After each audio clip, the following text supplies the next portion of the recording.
It's our day 53 para sa ating tunay serye.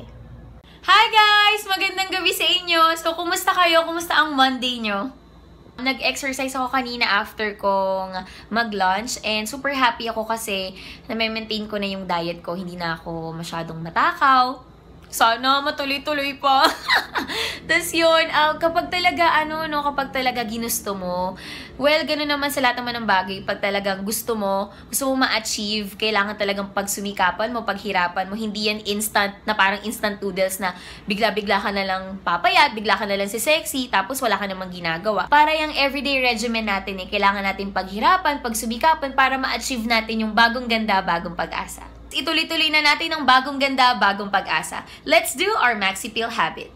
Tapos na ako mag-wash ng face with Maxi Peel Facial Wash. And ang next step na natin for tonight is yung Maxi Peel Exfoliant Solution number 2. 1 to 2 drops is enough. Upward motion pa din.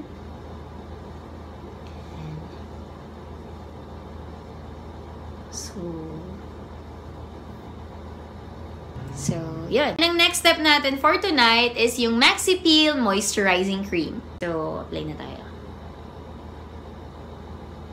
Yan. So, upward motion ba rin?